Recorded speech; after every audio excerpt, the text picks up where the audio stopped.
dirais un des sujets qui me passionne beaucoup. La stimulation neurogustative, qui est le 6e aspect à considérer ou à évaluer, ou qu'on peut prendre en considération là-dedans. Donc là, on a vu le volet réflexe de Bennett, réflexe de Chapman, ça peut être au niveau crânio-sacré, ça peut être les méridiens d'acupuncture, l'innervation, l'aspect nutritionnel, j'en ai mentionné brièvement, on va revenir à chaque cours là-dessus. La façon, je pense qu'on peut définir à ce stade-ci, puis je m'excuse, on va peut-être finir dans 10 minutes plus tard que prévu. La façon qu'on peut comprendre à l'heure actuelle peut-être le plus juste possible ce qu'on fait, et ce n'est pas la même chose que vous avez dans vos notes, je l'ai bonifié, c'est d'observer la réaction neurologique du patient lorsqu'on stimule les récepteurs gustatifs avec un aliment ou avec un supplément. Okay? C'est ce qu'on peut dire. Je pense que c'est ce qu'on peut comprendre, et ça doit être mis dans un contexte en plus. Donc, quand je mets un aliment ou une substance, donc on utilise les 5 sens, si je mets un aliment ou une substance dans la bouche, ben, on veut être en mesure de savoir qu'est-ce qui se passe d'un point de vue neurologique. Notre objectif, c'est d'utiliser le test neurogustatif pour comprendre la présence ou la récurrence de certaines problématiques neuromusculo-squelettiques qu'on devra évaluer. On revient à Goddard. Don't prove muscle testing with muscle testing. Donc, ce n'est pas juste une question, je mets une substance dans la bouche et j'évalue le résultat au niveau d'un test musculaire. Si vous faites ça, c'est votre choix, mais ce n'est pas une façon adéquate de le faire en kinésiologie appliquée. Okay? On doit raisonner avec des amplitudes de mouvement, palpation de certaines douleurs, ou si vous avez pris le temps d'évaluer avant d'un point de vue articulaire, à ce moment-là, et vous avez fait vos corrections. Je vous donne un exemple. Il est en lien avec ça. J'évalue parce que mon champ de pratique me permet au niveau articulaire. Je corrige un tibia. Une lésion au niveau du tibia, je suis habilité à l'évaluer, je suis habilité à le corriger. Je fais ma correction et après ça, dans l'histoire de cas du patient, j'ai un doute qu'il y a peut-être quelque chose en lien avec son alimentation qui pourrait contribuer avec la récurrence de cette problématique-là. Peut-être que parce que l'observation que j'en avais fait avec les faiblesses autour du genou m'envoyait vers un réflexe de Chapman lié au petit intestin. Peut-être que parce que dans l'histoire de cas, en plus d'une condition de genou, le patient a aussi des symptômes au niveau digestif. Donc, avec l'information que j'en ai là, j'ai fait mon analyse neuromusculo-squelettique, j'ai fait ma correction ou mes corrections qui peuvent impliquer peut-être une subluxation, peut-être que j'ai corrigé un réflexe de Chapman, j'ai revérifié mes amplitudes de mouvement et suite à avoir fait ça, je vais aller faire une stimulation neurogustative pour voir si l'alimentation du patient peut contribuer à la récurrence de sa condition. Donc, si à ce moment-là, j'utilise uniquement un muscle indicateur, je peux facilement manquer l'information la plus précieuse. Et c'est là qui est le cadeau et la complexité du test, autant au niveau neurogustatif, autant au niveau musculaire. Donc, ce que j'ai observé, mettons que je prends une histoire, j'avais un droit fémoral de faible, j'avais une subluxation du tibia, j'ai corrigé la subluxation, j'ai massé le réflexe de Chapman, j'ai de la force, puis mon challenge au niveau du tibia est correct. Et là, je vais prendre un muscle indicateur. On va prendre un autre muscle. On prend, peu importe, le deltoïde de l'autre côté. J'ai un muscle fort. Est-ce qu'il est un bon muscle indicateur? J'ai aucune idée à ce stade-ci. Il est soit facilité ou hyper facilité. J'approche les fuseaux neuromusculaires et il devient inhibé pour une contraction. Il revient facilité. À ce moment-là, je sais que j'ai un bon muscle indicateur. Et j'évalue avec mon patient en faisant des tests neurogustatifs et je place des substances dans sa bouche. Le patient mange des Cheerios pour déjeuner dans du lait 2%, avec un café puis avec peu importe quoi. Il mange une banane avec ça. Ça se peut que ce soit mes choix pour dire, je vais commencer par voir ce que tu manges le matin, est-ce que j'ai une répercussion là-dessus? On est conscient que vous n'avez pas tous un garde-manger à la clinique. Okay? Donc, ça se peut que ce soit juste la prochaine visite que vous demandiez au patient d'apporter des substances. Okay? Mais on prend l'exemple que, hey, c'est comme ça tombe bien, moi aussi je mange des Cheerios le matin, j'ai une pratique à la maison, j'ai tout ça ici. J'évalue un morceau de banane dans la bouche. Qu'est-ce qu'il fait le morceau de banane? Il fait juste stimuler des récepteurs. Est-ce que c'est ma bouche qui interprète? Non, c'est mon cerveau qui interprète. Donc, la stimulation des récepteurs qui se fait au niveau du nerf crânien 7, 9, 10 vont envoyer le message au niveau du noyau du tractus solitaire. Ce noyau-là est un point de convergence capoté entre des stimulations des afférences viscérales, des afférences des nerfs crâniens, principalement 7, 9, 10, mais aussi au niveau du trijumeau, Et de là, il va réenvoyer de l'information à différents endroits, principalement au niveau du cortex frontal, au niveau de l'insula, au niveau de l'amygdale, au niveau de l'hypothalamus, et aura une répercussion descendante au niveau de plusieurs autres structures. Entre autres, à cause de son impact sur l'hypothalamus, il va avoir une modulation descendante pour le système nerveux autonome, et il y aura aussi une répercussion parce que le noyau du tractus solitaire a des projections au niveau de la moelle allongée, et par, tout en anglais, rostroventral medulla, va aussi avoir un impact pour moduler la corne intermédio-latérale, soit stimuler une réponse sympathique ou non. Donc on sait, et ça c'est de la littérature scientifique, neurologique, c'est la physiologie du goût. C'est pas moi qui l'ai inventé, c'est juste comme ça que ça fonctionne. À différents endroits, vous allez lire qu'il y a aussi une stimulation au niveau du pont. C'est pas vrai au niveau des noyaux parabrachiaux, c'est pas vrai chez l'humain, c'est chez les rongeurs. Mais ça c'est la façon que la neurologie fonctionne. Mais nous, là, on est des observateurs de la neurologie dans un temps réel.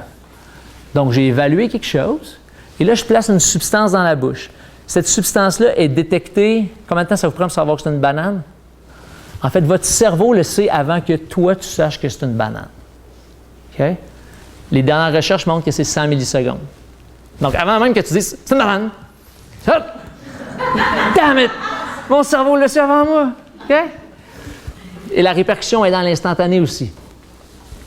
Donc, si j'utilise un muscle indicateur, mais ce qui est le plus précis dans notre interprétation pour rester dans un cadre qui nous appartient, une fois que j'ai ma stimulation gustative, bien, je veux évaluer la réponse avec le test musculaire. Qu'est-ce qui se passe? Mon muscle indicateur, il reste facilité. Fait que, let's go, continue à manger ta banane. Ça va bien. Mais ça se peut que oui, mais ça se peut que non. Parce que ça se peut que la banane, dans sa stimulation, on veut aussi réévaluer ce pourquoi le patient vous consultait. Le patient vous consultait pour une douleur au genou que vous avez eu la curiosité d'analyser d'un point de vue au niveau gustatif, parce que ça cadrait au niveau de l'anamnèse. Donc, je reteste mon droit fémoral. Ah, c'est encore facilité. Je refais mon challenge au niveau du tibia. Je n'ai pas de lésion, ou je repalpe, parce qu'on est habilité à palper. Je n'ai pas de lésion au niveau de mon tibia. Ben, génial. Moi, rendu là, je suis satisfait dans mon évaluation pour ce que le patient est venu me consulter. Il peut-il avoir une autre petite réaction à quelque chose à la banane? Peut-être. Rendu là, c'est pas grave pour l'instant dans ce que je cherche. On teste une autre substance. Je teste ces Cheerios, je mets dans la bouche. On reteste. Le deltoïde, il est fort. Je reteste le droit fémoral, il est fort. Je challenge mon tibia, ça ne change pas. Peut-être que le patient a une petite sensibilité au blé à différents autres aspects, mais ce n'est pas ce qui m'importe dans ce qui est venu me consulter. Je le tâche. On teste son lait. On teste le lait. C'est sûr c'est le lait. C'était pas le gluten, c'était pas le blé, c'est sûr c'est le lait. Okay? Test le deltoïde. Puis là, vous essayez d'être le plus neutre possible. Et c'est la beauté du test musculaire. Ça fonctionne. Ne soyez pas stressé, vous pouvez être neutre. C'est pas grave. Fait que vos croyances ou autres, on s'en fout complètement. Le patient, il me dit « Ouais, mais je crois pas à ce que tu fais. J'en ai rien à foutre. » C'est pas une histoire de croyance. C'est une histoire de système nerveux. C'est pas grave que tu crois pas. Tu sais, je te demande pas de mettre ta main sur la Bible quand tu rentres dans ma clinique, là. Elle est quand même très bonne. je mets le lait, deltoïde, il est facilité, mon droit fémoral, il est facilité, je challenge mon tibia, ça va bien. OK, c'est pas ça, on teste son café du matin. On teste son café, deltoïde, il est facilité. Oups, j'ai mon droit fémoral qui est inhibé, puis je retrouve ma subluxation du tibia. Oh, là, comment je peux interpréter l'information que j'ai là? Y es-tu intolérant? Y es-tu allergique? Y es-tu, je sais pas moi, qu'est-ce qu'il y a? Qu'est-ce que j'ai dit? Il faut que je donne un diagnostic. Le diagnostic, là, il n'y en a pas. Ça, que tu as dans ta bouche, cause une interférence au niveau de ton système nerveux. C'est pas mal ce que je peux te dire. Et ça contribue à la récurrence de ton problème. Puis comment on peut faire pour savoir si ça a un impact? Dans un cas comme ça, ça serait de dire, essayons, si tu es d'accord avec moi, ce qui fait partie, ceux qui connaissent le concept du evidence-based, un des 3 maillons du evidence-based, c'est de prendre une décision en collaboration avec le patient, de l'informer. Je t'informe que, hey, de ce que je vois de ton système nerveux, de ce que tu ressens aussi, il semble y avoir un lien entre ce que tu as dans la bouche puis ce pourquoi tu es venu me consulter. Si ça te tente d'essayer, on peut voir si le retrait ou la diminution, parce qu'à ce moment-là, C'est peut-être juste une histoire de quantité. Je ne sais pas. Le patient, il en prend 3 litres de café par jour. Parce que j'ai déjà eu des patients qui prenaient 3 litres de café par jour. Okay? Le patient, il en prend 3 litres par jour. C'est peut-être juste too much. Peut-être t'irrites ton système digestif. Tu n'es peut-être pas intolérant au café. Je ne sais pas. Y a-t-il des complexes immuns? Je ne sais pas. Moi, j'ai pas c'est pas marqué qu'il y a des IG sur son corps. Donc, l'information que je peux en avoir, c'est uniquement d'un point de vue neurologique. Et mon impact avec ça, pourquoi il me consultait. Maintenant, si j'ai juste testé son muscle indicateur, parce que je me dis, ah, cool, le test musculaire, je peux tout faire avec ça. J'ai juste besoin d'avoir un muscle indicateur, puis je peux tout tester d'un point de vue mécanique, nutritionnel ou émotionnel. Bien, vous venez de passer à côté. Parce que ce qui est le plus sensible pour ce patient-là, d'un point de vue de manifestation externe, c'est sa propre condition. C'est là qu'on a probablement le plus beau cadeau avec le test musculaire, qu'on peut interpréter le test neurogustatif. Ça va? Mais pour ça, il faut que j'aille pris le temps de faire un bon examen, puis de faire un bon traitement. Ça va? L'inverse serait aussi vrai. Si vous voulez tester quelque chose qui aide, bien, j'ai quelque chose d'un point de vue musculaire, articulaire. Si je mets une molécule dans la bouche qui, à l'inverse, viendrait aider, bon, bien, ça viendrait faciliter un muscle, ça recrée de la force, et la subluxation que j'avais, j'ai même plus besoin de la corriger. Ah! Ça, c'est le fun. Je n'ai même pas besoin de te toucher. À ce moment-là, si on suspecte quelque chose qui va aider, on veut évaluer avant de faire notre correction. Maintenant, après, ça pourrait être correct de quand même faire la correction mécanique et aussi de supporter d'un point de vue biochimique. Ça va? Ça vous donne comme un peu...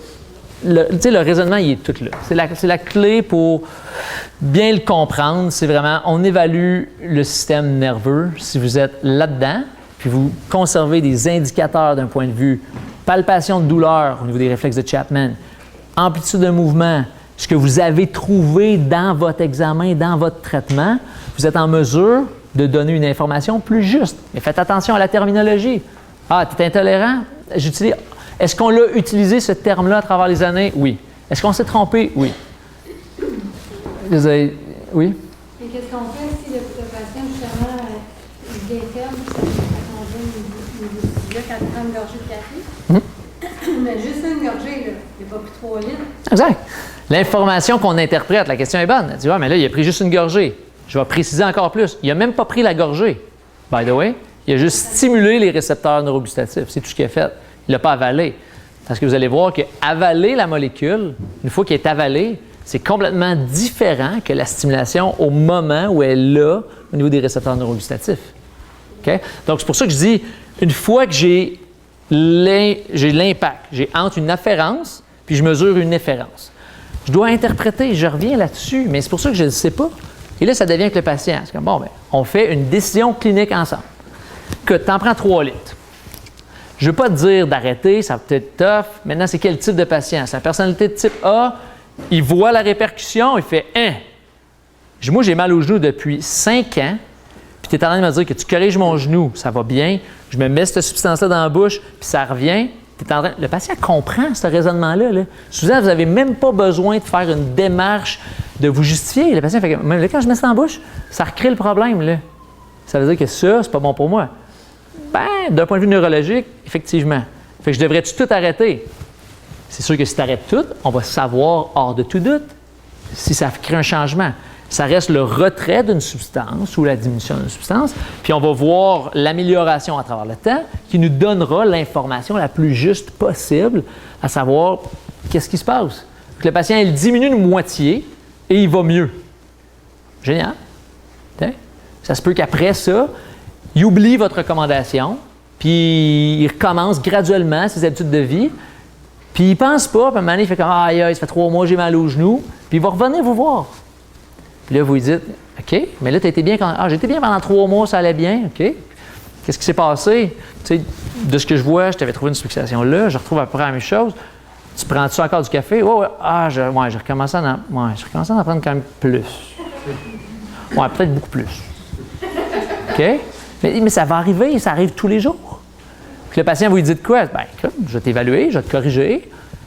Tu as été bien pendant 3 mois. Je te conseille de diminuer. Maintenant, le café, il devient quoi pour ce patient-là?